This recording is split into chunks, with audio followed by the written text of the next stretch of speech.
Welcome back, my friends, to AA Recovery Interviews. I'm your host, Howard Al, and I'm an alcoholic. Sober since January 1st, 1988, one day at a time. I'm grateful you've joined us. AA Recovery Interviews is the podcast where Alcoholics Anonymous members from around the world share their extraordinary stories of experience, strength, and hope. There are over 100 awesome interviews in this podcast series. I invite you to scroll through my past episodes on any podcast app to listen to them all. My guest on today's show is Faisal N., a man whose remarkable success in business is closely aligned with the success he enjoys as a daily meeting maker in Alcoholics Anonymous. For over 16 years, he has worked his program from the middle of the herd, with ongoing service commitments to his AA club and continuous sponsorship of other men.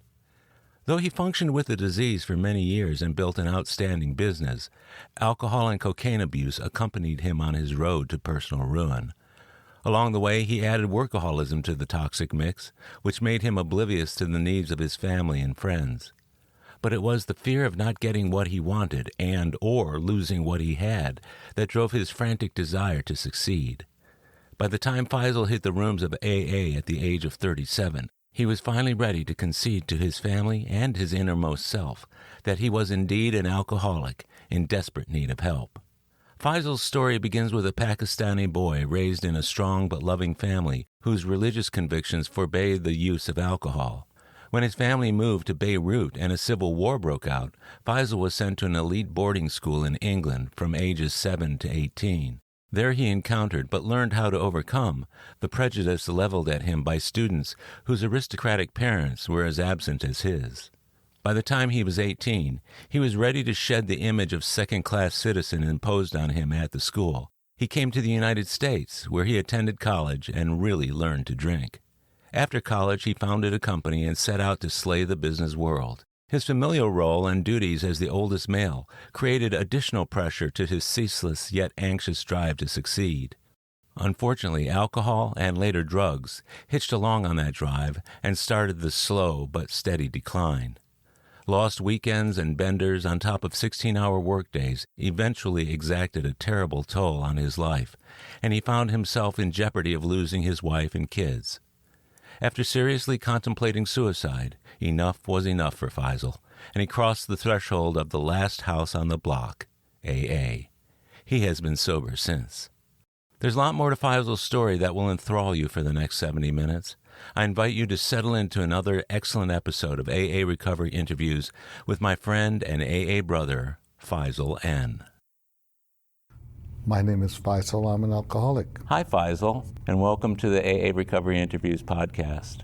Thank you, Howard. I'm thrilled that you're able to be here with me today. You're one of the people who, 2 years ago, a little over 2 years ago when I started this, I had a short list of people who I wanted to interview because they were friends and they were people whose stories I knew a little bit of or a lot of, and they were particularly captivating personalities to me, and you were on that list. So I'm glad that after a couple years, you and I have had the chance to get together. Thank you, and thank you for doing this. Well, you're welcome. It means a lot to me to be able to be of service. I know you're a service guy too, and we're going to talk about some of that stuff. So you and I go to this meeting every Thursday, and then afterwards, we have lunch in the church's cafe after the meeting, and I've always felt like that brings men even closer together than just going to a meeting and splitting afterwards. How do you feel about being able to break bread with men after the meeting? Yeah, I think that's how the Spirit moves through us, whatever that is. Mm-hmm.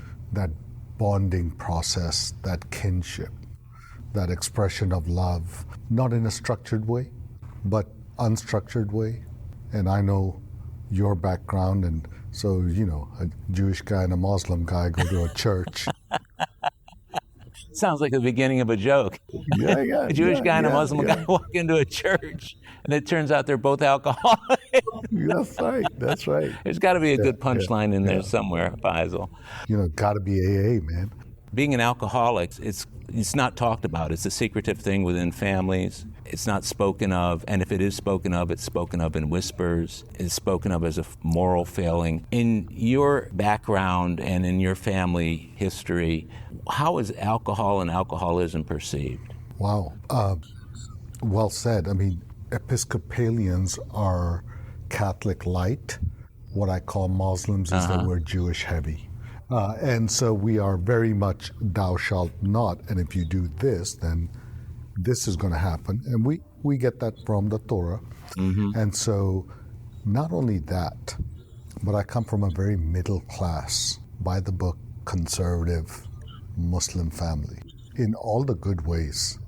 And this is such an abhorrent, socially, culturally, religiously, that even though I like to make fun of myself and say I'm really a coconut, I'm brown from the outside and I'm very white from the inside. I've gone to boarding school in England from the age of 7. You know, I culturally identify as but family of origin, you still have culture flowing through you. And one of the biggest shames that you can bring on to your family is forget about drugs, alcohol. Yeah, so it's a huge no-no. My father never drank, my uncles never drank, my aunts never drank. Alcohol has never been a part of the social structure and stuff and whatnot. It's never, it's a complete no-no. What is there about alcohol that's such a no-no in the Muslim religion? Now please, let me just state, I am not an expert on Islam or Muslims and so forth. So a lot of this is just, if it's my opinion, if I get it wrong, please excuse me. I think there is a strict law there that you need to be careful and abstain from alcohol, gambling. Alcohol and gambling are the two vices that are really fawned upon. And, whether it's religious or not, that is my family of origin, right? That's how I grew up. And I did not drink alcohol in growing up in high school and so forth, because it was part of my identity as who I was, from which family I was. And I held that very strongly coming through the Western school system and so forth. So it was a part of the upbringing process for you by practicing parents. Are they observant? Yes, and I would say they're observant. Dad is more observant and middle of the road. They're not extremes. My mother was very liberal in her views, and thus giving my blessing to marry a white Anglo-Catholic female without batting her eye. So they're spiritual, they're religious, but bottom line is they're just good people. Yeah. They just didn't drink because that's not. But there is a little bit of the Paul Harvey rest of the story on why my dad didn't drink. So when it comes to your family of origin, we're talking about not fundamentalists. Just, the middle class in every culture is very much by the book, right? They're just good old people. The extremely affluent are prone to, excesses, and the extremely poor, well, they're trying to escape their issues. But the middle class is always upward mobile, get educated, become a doctor, become an engineer, have 2.6 kids, live a good life, be honorable. All the good things that every middle class in every culture has, right? They're kind of balanced. They're in the middle somewhere. Yeah. My experience, Faisal, has been through the generations. It's only taken 2 or 3 generations to get to the point where I'm in an interfaith, intercultural marriage myself. But going back just a few generations, we're very orthodox people that had a lot of rules about what to do and what not to do, to the extent that the tradition was if you married outside of the religion, the Orthodox and the people who were the strong rule book believers would actually consider the person deceased, dead. And I saw that happen in my own family to one of my relatives who married outside of the religion, and one of the Orthodox members implemented the ritual that occurs after somebody has died. It's a whole different thing. But that was pretty harsh. I've had the opportunity to be able to do what I wanted not necessarily with the blessings of everybody. I've had to realize that there are certain people in the family who didn't support my decisions that went against traditional religious norms. Did you have to deal with that? I think so. And I've got a really cool insight of why our need for acceptance is so high. And yes, I went to an English boarding school at the age of 7 when being an Indian or Pakistani in England was not chic. And we were the second-class citizens and this and that. And being very strong of pride, I identified as that Pakistani, and I am better than you. And part of being Pakistani is I don't drink alcohol and I'm a Muslim. And so, yes, I use that identity as a self-esteem tool to hold on to whatever my identity was at the age of 7.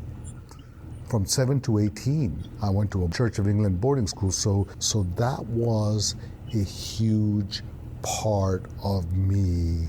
And when I broke that identity with alcohol, all boundaries, I mean, the shame was enormous. I'll bet. Yeah. So in the midst of all that, from 7 to 18, whatever reinforcement to the norms you had grown up with were sufficient to keep you from drinking and engaging in activities that were outside of the belief system. Yeah. Not only that, but I would pride myself on, nope, I do not drink. And I was the captain of rugby, I was the captain of cricket, so I was the guy, you know, and I'd hang out with the guys and stuff. And they're like, well, if you're our friend, you'll drink. I'm like, no, I don't do that. So at what point did they change? I don't think they changed or didn't change. At 18, I came to the U.S., and for the first 2 years in university, I did not drink. Yeah, and I was the captain of the rugby here, and, you know, and I dated girls and stuff and whatnot. But I mean, that alcohol was a very firm bed of my self-esteem or identity. Something really bad happened to me at college a couple of years in, which I could not handle. And I remember then, I'm like, I'm just going to just have a drink, a few drinks and stuff. Sure. And, you know, and so that opened a whole Pandora's box. And, you know, with that boundary being broken, it opened up a lot of stuff. I get that. Yeah. We're going to go ahead and rewind a little bit to talk about your family of origin. So where did you grow up? Where was your early life spent? Up to the age of 3, we were in Pakistan. And we went from the frying pan to the fire. We went from Karachi, Pakistan. My dad got a job in Beirut, Lebanon. And so at that time, the civil war was just starting in Beirut, Lebanon. And so that's why I got sent to boarding school in England, because all the schools had shut down in Lebanon because of the war. And so my family was in Lebanon. And so I was sent to boarding school in England because of the war. Now, do you have siblings? I do. I have a sister. And ironically enough, she has not drank for 25 years, but has not gone to a program. Isn't that something, how we know the benefits that the program can offer, but people who have a tendency to be able to stay sober without it, it's like, what do you say to them? I mean, what's the quality of sobriety? You're a prisoner in your own head. True. You know, so I don't know. Sobriety, they call it. Yes. So your family was in Beirut while you were at boarding school, and when you came home on holiday, did you go to Beirut, or did the family meet elsewhere? Yeah, so twice a year I would go home to Beirut. And then once a year, there was 3 terms during a year, and you got 30 days at the end of the at the end of the 2 months as a vacation and stuff. And so for 2 of them, I would go back to Beirut, and for 1 of them, I would stay with a friend or a family friend in England.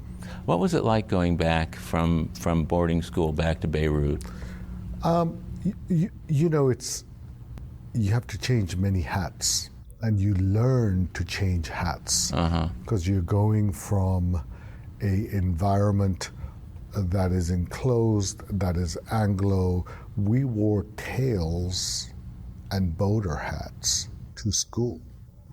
My school was originally formed in 1275. Okay. A lot of the royalty from England and stuff and whatnot went there. And so they brought us up as young Englishmen. Aristocrats. Right? And so one falls into that at school, and you identify as that at school to be accepted. And then when you go home, you're a middle-class Pakistani kid with, mom wearing these funny pajamas, cooking this food that all the English say it stinks. And so it's a very two-sided life. How did you deal with that when you were a kid?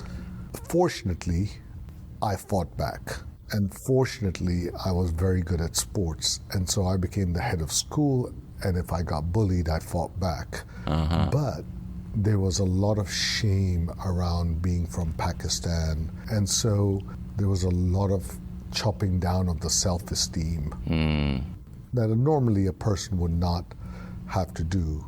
So it was a very second-class existence. Second class at a school for the children of royalty and aristocrats, and yet there you are, and you're having to deal with bullying and other things like that? Well, I dealt with it by also lying. And they would say, well, Faisal, where are you from? I'm like, well, old chap, I just can't share that. It's top secret. And they're like, oh my God, this guy must be so fucking high and mighty that he's not even telling us where he's from. Wow. And because I was good at sports and stuff, and they're like, well, now you're not like the rest of those darkies. You're one of us. And that's a very, being accepted is very alluring, except you're really fooling yourself because you know that deep down they're not really accepting who you are. They're accepting you because you play sports and so forth. So at your core, as a human being, you are unacceptable to the British Raj because you're a secondary person. So you're living your life as a human doing instead of a human being. Oh, absolutely. Yeah. So were you doing that throughout? Yes, from the age of 7 to 18, I changed hats very fast. Nobody ever came to my house. My friends didn't come to my house. I was this persona of coolness and aloof, and a lot of it was a facade to protect the inner stuff. And a lot of this stuff I really found out after I got sober at 37 and worked the steps and looked at it from different point of view rather than, just resentment. So it was highly illuminating at that point as you started to work the steps. The pieces started to come together. And some of the stories that I told myself, I had to understand are not true. And it's still evolving, right? You're still evolving those stories or dissolving the stories and creating new stories. So, and that's the beauty of recovery is it's very closely related to your own reality. You get to see what's real rather than what the ego is protecting you from. Right. Now, you've been sober how long now? 4/16/2006, so that would make it about 16 and a half years or so. So if I'm doing the math correctly, you didn't really start drinking until you were a late teenager or early 20s, or when did you first start drinking? I would say the real drinking started, I would say, in my late 20s.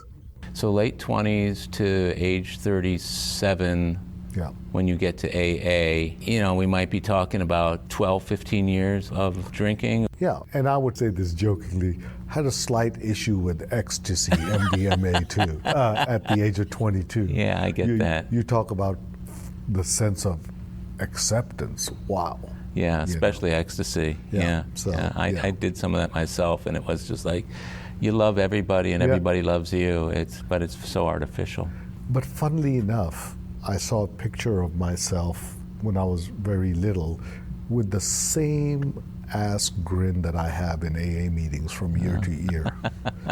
And you will not find that grin from the age of 7 to 30 something, because that little boy that loved people was scared to show his love for people just in case if you rejected me. Yeah, I get that. And that's what's beautiful about doing some of the associated work along with Alcoholics Anonymous, when you're doing inner child work or when you're doing any kind of therapy where there's a look back at to try and find the genuine self that you were, and where did that go. And I mean, for me, my genuine self felt I was so insecure and so pained and fearful of it that whenever it was I found alcohol, it was the perfect exit strategy from the kind of life I had been living and feeling.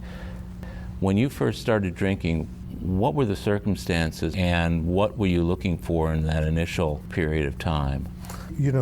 A lot of this is obviously looking back. So once I left college, I started my own business. Just by happen chance and a lot of hard work, I ran into a lot of success. And I was working from 7 in the morning to 11 at night. I was happily married. I had finally arrived, and I had made good for all the investment that was put into me by a middle-class Pakistani mother and father that spent 60% of their income sending me to school. And I finally made good. And look at him, he's got the golden touch. Have you met Mr. So-and-so's son? And then the fear of, if something happened to this business, what will people say? The fear of losing. Remember the two things that they say, fear of not getting what you want and the fear of losing something that you have? The fear of losing something that I have created so much fear and stress that I frequented quite a few quote-unquote gentlemen's clubs and had quite a few Bacardi and Cokes to just release that pressure from that pressure cooker. I was just looking for somehow to find release from that fear. Yeah. And later, Howard, I found out fear paralyzed me. Too much fear. And when I couldn't respond and I was paralyzed, I would feel such a shame, as if I'm lazy. I'm not getting up. And so it was almost the fear of fear coming on that I was dousing the alcohol to try to take it away. Yeah. When you got out of college and you started the business, had you already started drinking, or was that yet to come? I had started drinking. 2 years into my university career, something really bad happened. An uncle of mine got me involved in something that I didn't know that pulled the cops in. And that was so scary that I had started drinking. But I wasn't, I hated the taste of alcohol. I hated the smell of alcohol. I hated the behavior people had with alcohol. And so it was a very gradual turning on, right? It wasn't, okay, this is acceptable. We can't do ecstasy because that's not acceptable in the business world, right? And so alcohol is the lube that makes the world go around. And so, I am just a red-blooded American who works hard, plays hard, and part of playing hard and being accepted is drinking hard. Right. This was the mid-90s. Right. right? So yeah, that's how, and it gradually developed, and the addiction gradually developed and gradually developed. And although I never thought alcohol was an issue, I got my first DWI in 1997, and I went to rehab really to stop doing cocaine and ecstasy, because once I started touching that, I couldn't stop. The alcohol I could still put down for the moment. So the alcohol was the social lubricant for you in the early years of your business. Yeah. Were you replicating your parents' work ethic? Were you working the 7 in the morning till 11 at night shifts? No, I just had a big drive within me to succeed. It was huge. It felt good. It was normal. I was grateful to have a path to put that energy into, because I wanted to show all those English friends that he made it, right?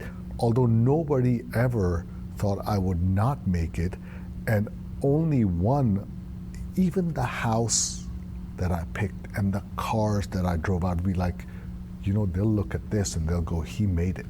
And the fact is that only one of my mates ever came, or a couple of them came to come visit me, and they would love me anyways. Yeah. It was just in my own head. I used that as an edge to push myself even further. Yeah, people talk about that imposter syndrome, that sense that that we're not being genuine to other people because we're more interested in what they think of how they think we're feeling about ourselves than we are actually feeling. It went hand in hand with the success, though. You could afford the things that would put the cloak over the way you were really feeling, couldn't you? Look, rationalism is beautiful. Look at me. I'm an American. I am a hard-gunning, capitalistic, entrepreneurial American, and this is what I do, and this is how I live, and it's all good. So you came right out of college to the U.S., or what was your... I came in 1986, right after high school. Okay. And then I went, like all good Muslims, right. I went to a Catholic university, University of St. Thomas, for college. That was 1986. So you were here during the boom years and the bust years of the city and the industry. Yeah, but I really was not very aware of it. My GPA was 3.98, and I was focused on my studies and being the rugby and so forth. So, I was not engaged in any ups or downs, and and the business that I went into, which surprise, was recession-proof. So whether the economy was going up or down, we were going up and expanding. So drinking entered the picture early in that building of the business. At what point did you sense that it might be getting in the way? I never thought the drinking got in the way. Really? No. Huh. I just was very weary. I didn't want to touch cocaine. I got introduced to it in 1995, and I would do it maybe only every 6 months or something, and it gradually, I knew with ecstasy in college that I couldn't touch it because I would not stop. I would never want to stop feeling that way, so I would pop another pill pop another pill until your bloody face looks different, right? And so I knew I had a problem there, and so, just like a great game of whack-a-mole, I put that stuff away and up popped the drinking. And I thought all my mates, this is Houston, Texas, and a lot of them were Latinos and part of the rugby team, and so we all drank, I thought, the same way. Yeah. Right. You mentioned that the trouble that you felt like ecstasy or cocaine would cause in your previous experience with it was sufficient for you to kind of put it away for a while, and then you flip to the alcohol when it's clear to you that you can't be doing the drugs. Right. Did you seek out the same feeling from the alcohol that you got with those drugs? Being married into a Catholic family, it was wonderful being an alcoholic. My wife would always say, she's so sweet, she's like, you are so nice to always want to hang around my family. No shit. I mean, I could drink around her family easily and nobody says anything, right? It's accepted. I couldn't do that on my side of the family. Yeah. And I wouldn't want to do that because the shame would be too great. So there was heavy drinking in her family? Well, I think it's acceptable. Just acceptable. Okay. And again, the theme is the same. We're looking for acceptance. Yeah. And I am looking for acceptance. And I'm looking for what is socially acceptable. And when I'm doing things that does not make me look good, I go underground. So when I did cocaine and stuff, I would not go back home. I would go lock myself up in a hotel room because the shame was so great of doing drugs. I'm trying to get a sense of the time frames here. You had experience with the drugs, and then in starting the business with drinking being socially acceptable and in a business sense acceptable, and then the transition then again to active, regular use of the drugs. Can you kind of lay out for me the beginning, the middle, and the end of what that looked like? The beginning was at college, 2 years in, when I found I had that happening, running with the law, and that sparked the start of drinking and taking up the ecstasy, right? Right. And so that started it off.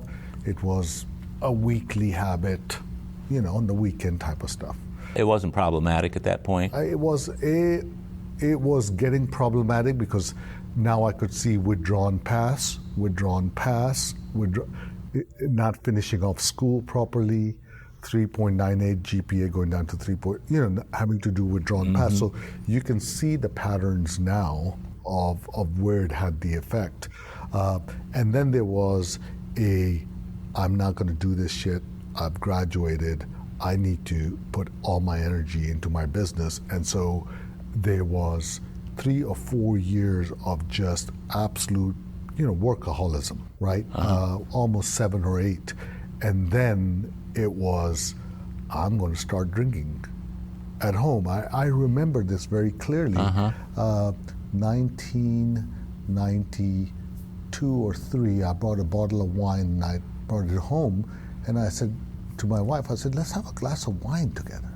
And I remember that glass of wine figuratively and realistically start getting bigger and bigger and bigger. And then, rum and coke and then so forth, and then the parties and then going out to the clubs.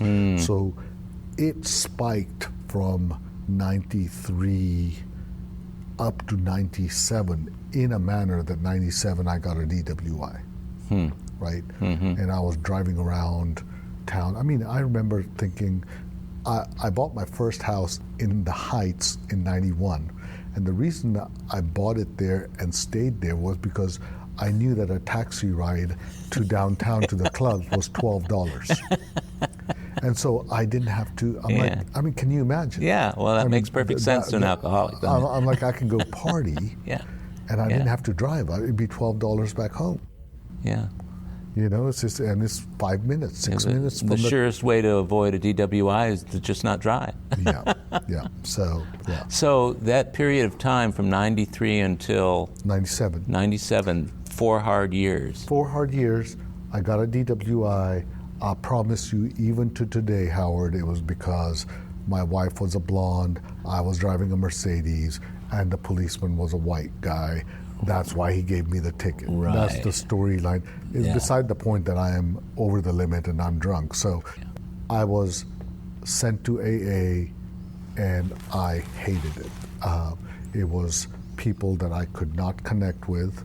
These were all losers that didn't have jobs. They were smoking cigarettes and they were all whining about their issues. And this is after one DWI? This is after one DWI. So the judge, when you went up in front of the judge, were you given choices or were you just ordered to do AA? What kind of sentence did they hand down? I can't quite remember. I do remember that the book was thrown at me. It was? Yes, and quite rightly so. I believe part of the deal was you had to go to AA meetings. Uh-huh. Right? Okay. And there was not jail time. Right. But there was a conviction. Okay. Right. Yeah. So they ordered you to go and have a paper signed? Paper signed, yeah. And was that 3 meetings a week, or was it every day? I can't quite remember, but I remember I was not a happy camper. What did you think when you first walked in the door and when you saw the first room that you went into? It was somewhere upstairs. It was smoky, and I had nothing in common with these people. Mm-hmm. You know, they have work issues. They're the black sheep of the family. You know, I mean, just on and on and on. Yeah. You know, my clothes smelt of cigarettes after the meeting. It's like these guys are so depressing. All they talk about is their problems.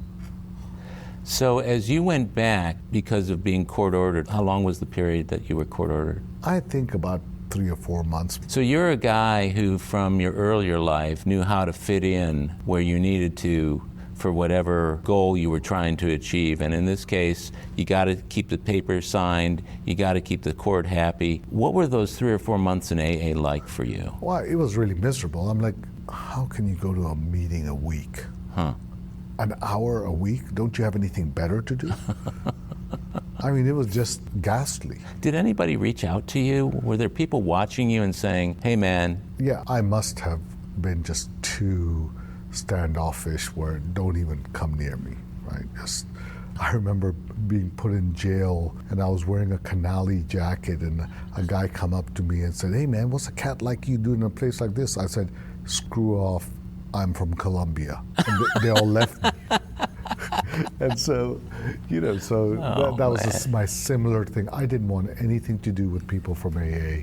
Yeah. I didn't want anything to do with that meeting, those people. I was just in the wrong place at the wrong time. Yeah. Everybody drinks like I do. I was the only one that was stopped. We'll be right back. My friends, if you've enjoyed my AA Recovery interview series and my Big Book podcast, check out Lost Stories of the Big Book, 30 original stories from the first and second editions of Alcoholics Anonymous, missing from the third and fourth editions. It's an engaging audiobook that I narrated to bring these stories to life for AA members who've never seen them. These timeless testimonials were originally cut to make room for newer stories in the third and fourth editions. But their vitally important messages of hope are as meaningful today as when they were first published. Many listeners will hear these stories for the first time. Lost Stories of the Big Book is available on Audible, Amazon, and iTunes. It's also available as a Kindle book and in paperback from Amazon if you'd like to read along with the audio. You're going to love it. And we're back. So once you finished that commitment, you took your paperback fully signed. That was the end of that commitment? So, you know, this is such a classic, you know, God doing for us what we can't do for ourselves. So I was also had to do some service work. Oh, community service. Community work. And so my daughters were very little. They were like 3 and 4 or something like that. And so I'm like, okay, this is going to be a great and I'm going to do community service and I'm going to take my daughters with me and I'm going to teach them. And so we did Meals on Wheels from the interfaith. And so we would take groceries. I would go pick up groceries from, you know, Montrose. And then we would go deliver them to old people's homes in the poorer neighborhoods and stuff. And my girls would come and they're like, we love going with our daddy. We go give grandma and grandpa food. And so, you know, and they still remember. And they're like, oh my God, now they're 28 and 26, and they're like, oh my God, Dad, that was because of your DWI, and you told us we were just doing this as a good deed. So now they laugh at it. So, Wow. That's pretty amazing that they acknowledge how important that really was for you at the time. It was important for them. For them, They enjoyed it. Right, and you had to do it anyway, so it was a way to stay close to the girls while you were doing what you had to do. Absolutely. So at the end of that, what was next? So that's 97. By this time, business has grown enormously, and I am so stressed out that, you know, that I'm driving around Houston with bags of cash filled in my trunk. And now my cocaine habit is picking up. So I started that in 94, and now instead of every 6 months, it's every month. And then whenever I touch it, I'm gone for a day or so, and I'm making excuses at home, and the old pattern of, driving around going, shit, I don't want to turn in here. I don't want to turn in here. I'm turning in. Yeah. And, and tick, tick, tick, tick, tick, tick, tick, tick, tick. Yeah. And so cash flow issues were a huge trigger. Robbing Peter to pay Paul, et cetera, et cetera. There's a reason that my sobriety date is 4/16, one day after tax. I thought it would be convenient and safe place to hide away. Oh my, yeah. And so, I was just controlling things that were way out of my control, and the fear of those things happening and affecting my business, and thus affecting my identity and my ego as the hero, successful child that has made good. Yeah. I just could not manage that pressure. Who just happens to be a drug addict. Who happens to be a drug addict. As my drug addiction kept taking place, I'd started a new business in 98 and 2000. Just like a good alcoholic, I thought, that's the business. So I sold my locations, lock, stock, and barrel to, and then ran from that business into another one. Lo and behold, wherever you are, there you are. And so that came with me, and my friends would tell me, bro, they would leave clubs at 2 o'clock in the morning, and they would say they were drinkers, and I'd be high, and I didn't want to show it to them.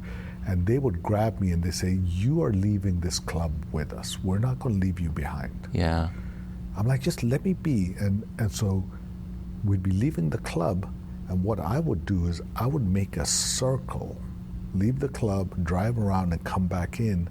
And those guys were smart enough to be standing there going, so my friends were noticing it. And most of my friends did not do drugs. They did alcohol, and they would go home at 2 o'clock. This guy stayed out for another 2 to 3 days.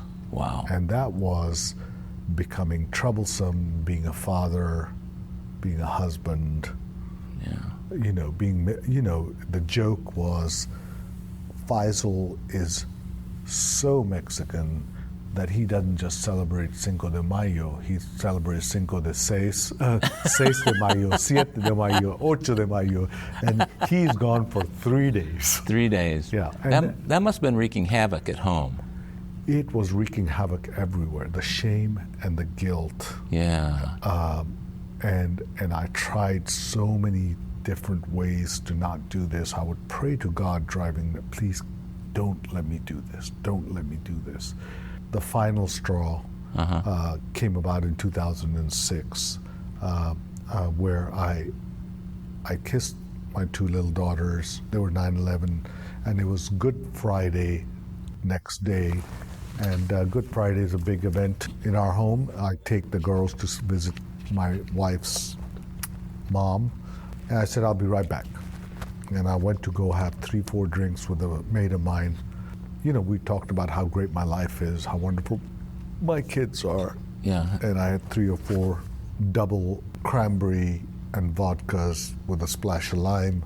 And I got in my car, and I was going to go home.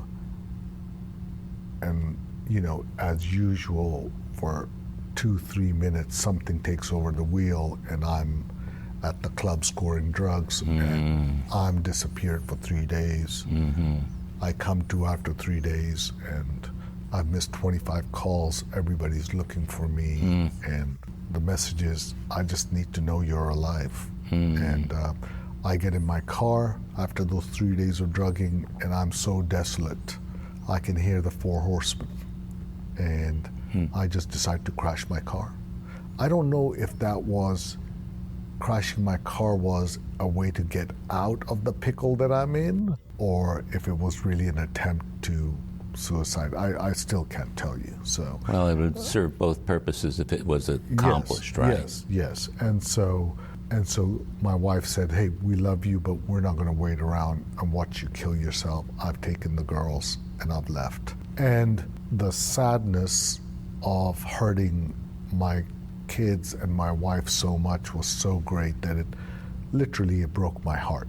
Yeah. And that's when I was willing to do whatever it was, and I went to rehab. That was your moment of clarity. It was. Had your wife ever threatened to do that before, or were there attempts that she and others made to try and do something for you prior to that moment of clarity that you had for yourself?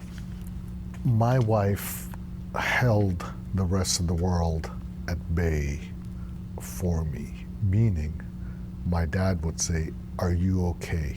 to my wife. "Do you want me to speak to him?" And she would say, "Oh no, Dad, that's okay. He's all right. He'll be okay. He's trying really hard and stuff." So my dad could sense something. So she was an enabler in a big way. She was, and she was trying to protect me and enable me. You know, it's a very confusing state. It's tough. Yeah, it's a tough state, you know. And then she was my best buddy drinking. I love hanging out with my wife today. I loved hanging out with her back then. And so I'm sure to a certain degree she felt a little guilty that I drink with him. Right, but you were also doing the drugs at that time. I was also doing the drugs. So you went way beyond whatever you had with her. Absolutely crossed all boundaries and then reversed the car and ran it back over them again. Yeah. Oh, yeah. Did you just go into rehab on your own? After 3 days, doors were locked. I called a friend of mine and I said, "Would you come and pick me up?" And I went from the Derrick Hotel the first night to the Palace Inn on 290. Right. And for those who are listening, the two should never mix together. Right. So he came to pick me up at the Palace Motel. He took me to his house, and for 4 days I detoxed on my own at his house. And I'm pretty savvy, so I could see the writing on the wall that my wife was not interested in talking to me and stuff. I had literally broken her. And so I felt like rehab was a good place to go and fade the heat for a while. But I was going to go for 7 to 8 days because I have payroll to make, I have business to run. Sure. There's no bloody way we're doing 28 days. And luckily enough, within those 8 or 9 days, the reality that this gorilla is on your back had planted itself. And then, you know, just like I've seen so many more men and women do, that those who want to get sober just will not let go of the bit and will do whatever it takes for sobriety. Was that you at that point? That was me at that point. That was you at that point. And I've always been very good at doing one thing amazingly well. So this carries over into rehab as well. Yeah. So when you went into rehab, was it 7 or 8 days that you had that realization about the gorilla? Yeah. You mentioned that. How much longer did you stay, and what was the handoff afterwards, after rehab? Yeah, so, I mean, I was desolate for the first 2 weeks. I was crying because on my soul, there was a 600-pound weight on a needle head. And it absolutely broke me that I had broken my wife and my kids. And that was so abhorrent to what I had seen from my own father, who is a wonderfully sweet, honorable, great dad, great husband. Yeah. So it was so, it broke me literally, right? People said, "Hey, you need to quit crying, and you need to pay attention, or else you're not going to get what these guys are teaching you in here." And so I would sit in the front. I would take notes, and I had a running buddy, and we would sit there and we would push each other through rehab, and take notes, finish the rehab, my counselor told me, you need to go to sober living. And every cell in my body said, F no. I am not going living with 19-year-old numbnuts and cleaning their bathrooms. I'm too hip, slick, and cool. I come from a Muslim family. My parents don't drink. I can go live with them. I can go get an apartment. And she said, oh, you want to take control back, do you? Like, shit. And so, just like I've seen for so many other people in good recovery, we do things against our own feeling. We take instructions even though every cell in our body says, hell no. And so, under the lash of alcoholism. And so I went, and those 19-year-old kids saved my ass because I was not sure how I was going to survive in the outside world because it was the same triggers and the same business pressures. And when was I going to get chewed up and spit out of the other end? And so the sober living place gave me a pied de terre just to rest my head, go to work.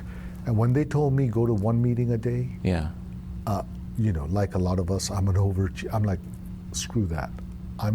There's one son of a I cannot trust, and that's me. Because so many years I said, I'm not going to do this.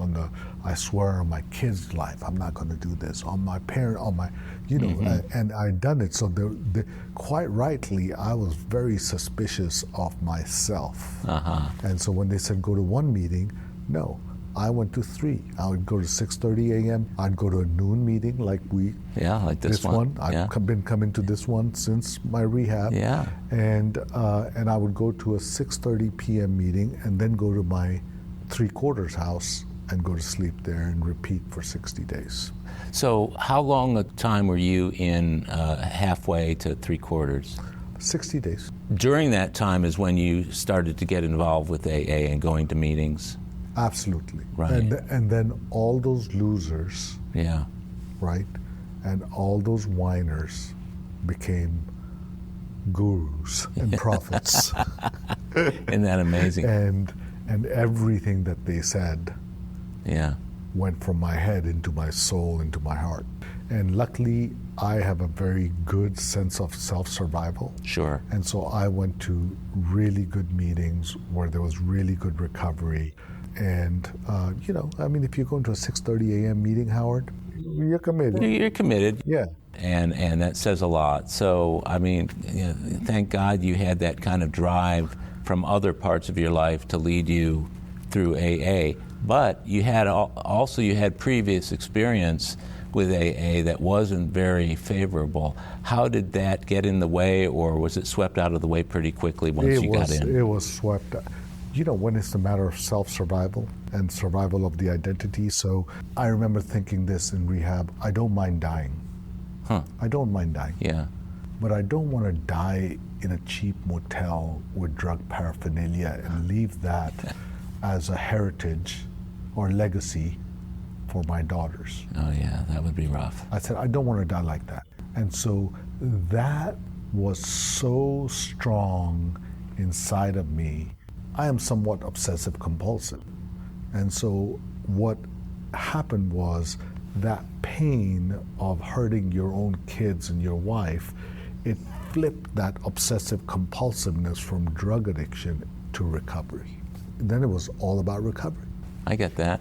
Yeah, and the fact is that, look, the 60 days, I'm really grateful for being outside of my house and in a sober living place, because the 60 days gave me time to do all these meetings and develop relationships with men like you, or go to lunch afterwards at Luby's that we used to do, or in the evening go out, and I dove into the middle of the fellowship, and I was able to soak it in. Yeah. So when my wife and I had reconciled after 90 days, when I got back home, then it was very convenient for me to go to do my AA meeting at 6:30 a.m.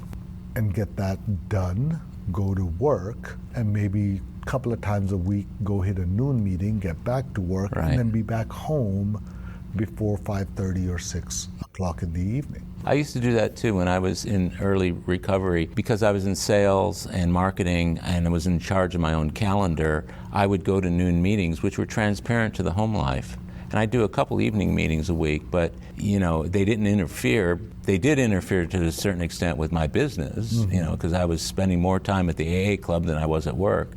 But I sorted that out after a while. But at least it wasn't getting in the way of the family. So you came off of this like 180 meetings in 30 days or you came off a lot of meetings. Yep.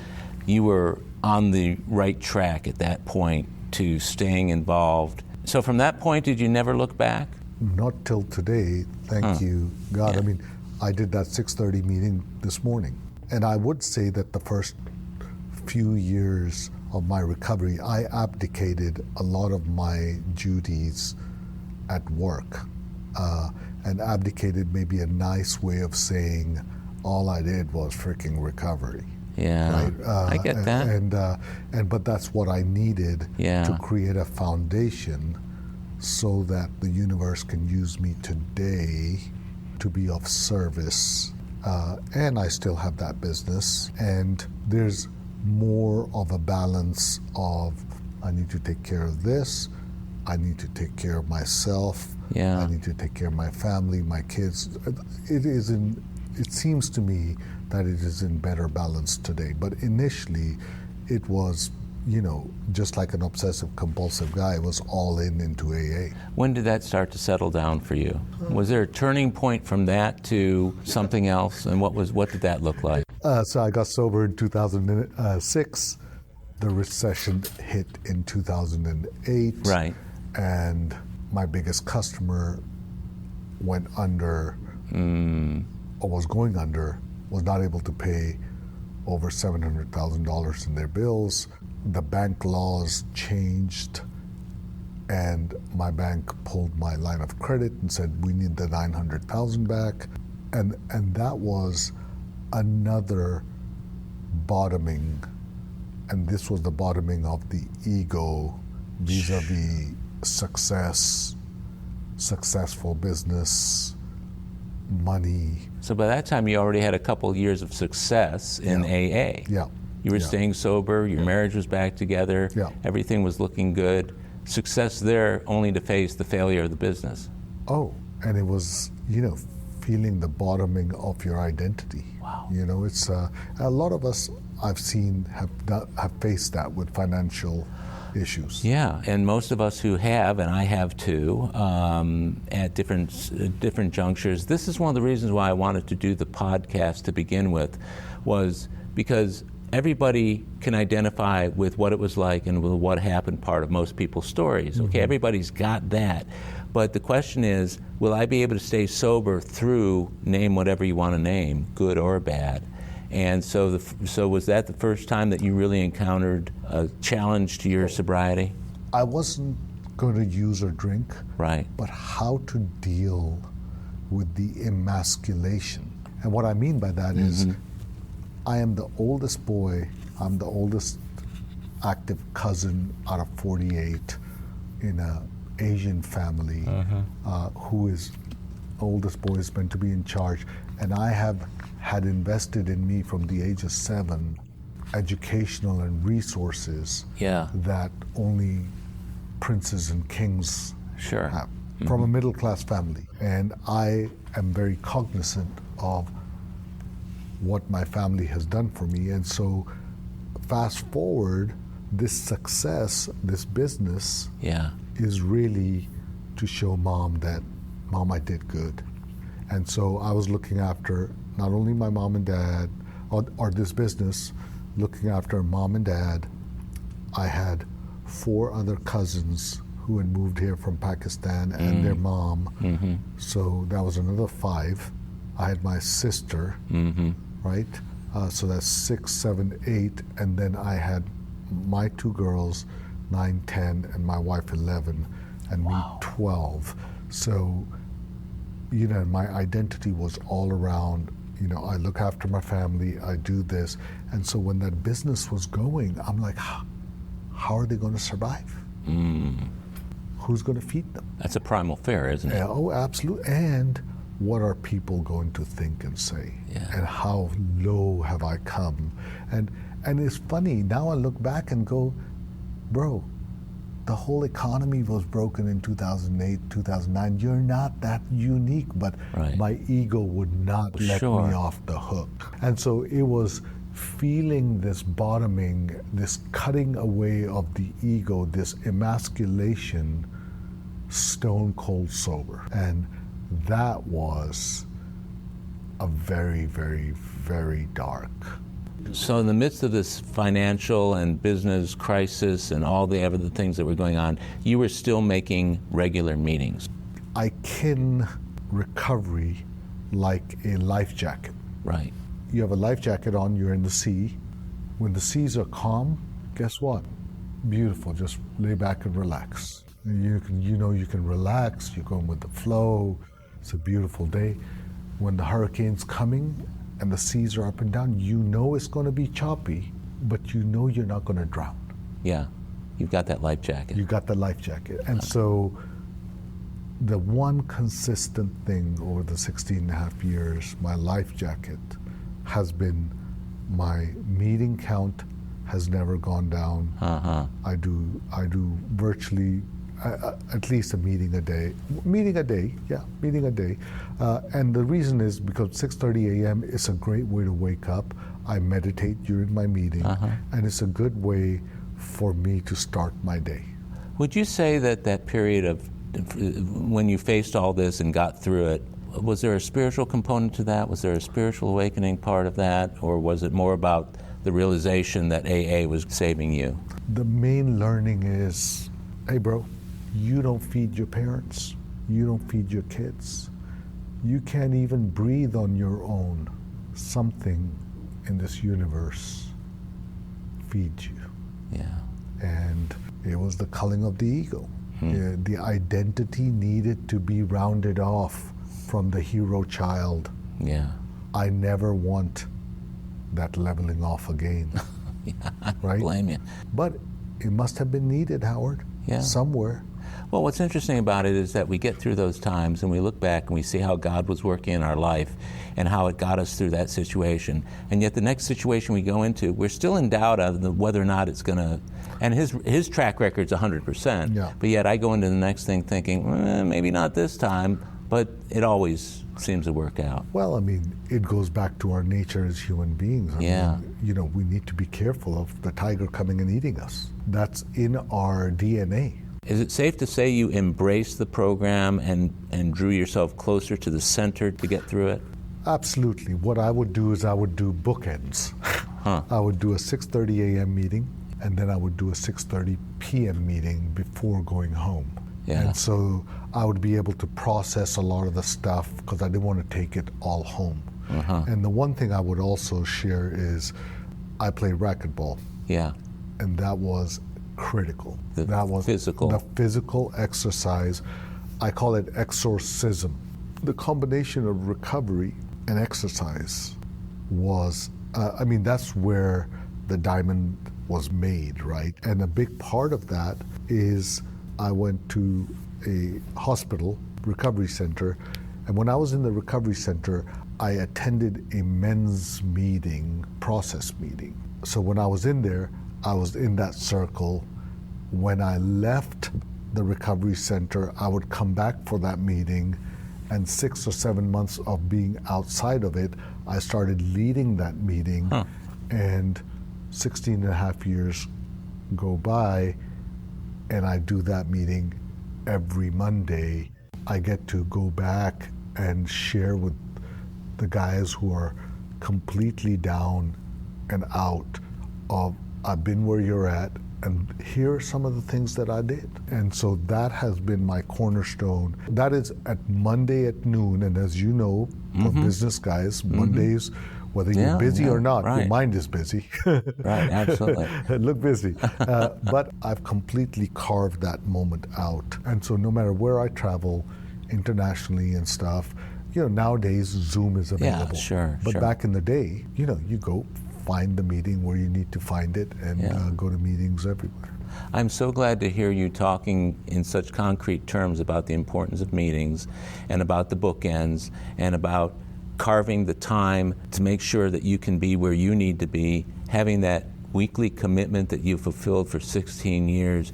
Can you think of a couple of other times within that 16-year period where you could look back on, let's say, a particularly tough time or a particularly joyous time where your AA played a big role? Yeah, all little brown boys are really mama's boys. Right. We love our mamas. The ultimate unconditional love that is given to the oldest son is almost embarrassing. But my mom unconditionally loved me, and she was a hard cookie, man. Yeah. She was 4 feet tall and 6 feet deep. So we had to leave Lebanon because she slapped Yasser Arafat, who's the head of the PLO. Oh, no. So you can imagine this woman, right? I mean, she's charged. And so... literally or figuratively? I mean, literally. Oh, my God. We had to leave in 1982. Oh, my. Yeah. Oof. And so, because she felt that he misappropriated some funds, which never happens to politicians.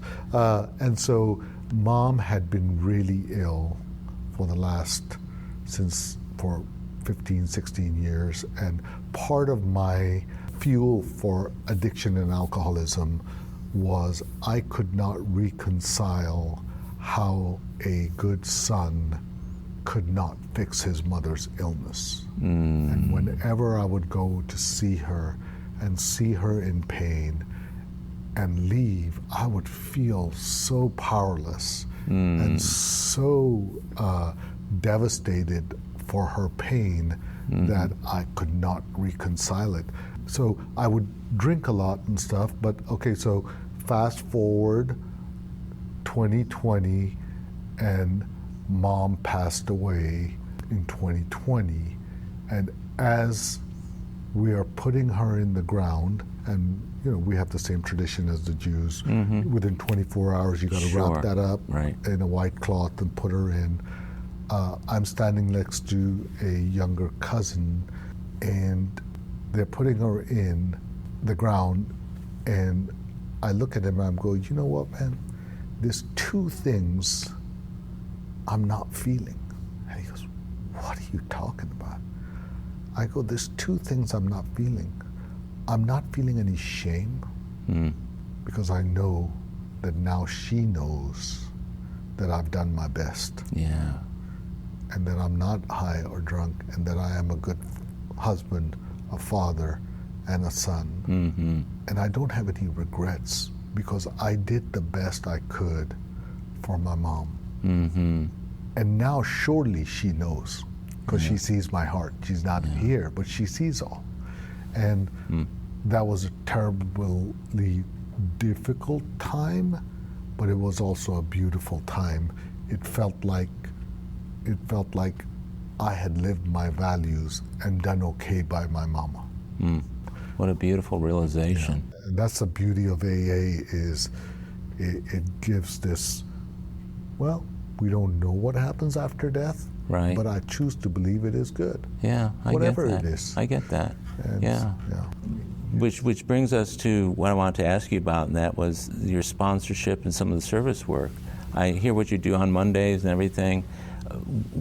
What, in addition, do you do to keep your program fresh and vibrant? And I want to preface this with, I just happen to be that guy that can smile, shake hands, give you a hug. I did not do anything to deserve that. Yeah. It's just, it's who I am. That's who you are. I am a cheerleader. Yeah. And I'm just blessed. Yeah. And so I preface this by saying that I try to keep 2 sponsees at any time going through the steps. And I try to do it consistently in terms of recovery. Sometimes right now it's at 3, but it has been at 1 as well. And so my idea is you never know who's sponsoring who. Yeah. Really. I mean, if you're ready and open, this is a circular process, right? And you don't know who's giving and who's taking. Funny joke, a friend of mine, Morgan, would say, a good AA meeting is like a good orgy. You never know who to thank. Thank you, thank you, thank you. So, he's a character. Yeah. He's a character. And so, so I have that personality. I'm an extrovert. Yeah. It's easy for me. What I really honor and appreciate is the guys who do the sponsorship and all of that stuff, that it's not easy for. Right. For me, it's really easy. And for me too. And that's why I think you and I were cut from a lot of the same kind of cloth here. But when I see other guys struggling with it, I think we still have to be there demonstrating that it can be done with enjoyment and with commitment and with accountability. And it sounds to me like you've got that built into your program. I'm just a good junkie, Howard. You are. I've tasted the goods. Yeah, you have. I've felt the spiritual experience. I've worked the steps. I've seen people's eyes light up. I've given guys hugs who are down on their lugs in business and said, hey, this is what happened to me. And I've shared that goodness and I've felt that goodness. What I say to people, they're like, man, you are always smiling. I go, bro, if you knew how much love is poured into me from people, all that comes out of you then is love, right? Yeah, I love that. So it's kind of I'm just an addict. I've just found something that really works really well with very little consequences, and it helps everybody. Well, this has just been a remarkable time, and I'm so grateful to you for doing this and sharing with me. I admire you, I honor you, you're an inspiration, I love you, and I'm so glad to call you my friend and my brother in Alcoholics Anonymous. Thank you so much, Howard. Well, my friends, that's a wrap for today's episode of AA Recovery Interviews. I want to thank my guest, Faisal N., for sharing his story, and also thank you for tuning in. If you enjoyed AA Recovery Interviews, will you please tell others how to listen to it? Consider it the hand of AA members reaching out to other alcoholics across the country and throughout the world. Of course, you can listen to many more interviews in this podcast series by following the podcast on Apple Podcasts, Google Podcasts, iHeartRadio, Spotify, Pandora, Stitcher, and other podcast providers. Or tell Siri, Google Assistant, or Alexa, play AA Recovery Interviews podcast. Or visit our website, aarecoveryinterviews.com, to hear every show, share your comments, and also contact us. If you want to email me directly, it's howard@aarecoveryinterviews.com. By the way, this podcast strictly adheres to AA's 12 traditions and all General Service Office guidelines for safeguarding anonymity online.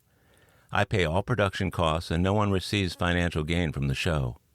AA Recovery Interviews and my guests do not speak for or represent AA at large.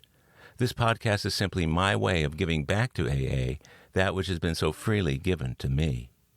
The next episode of AA Recovery Interviews is on the way, so keep coming back. It'll be here soon.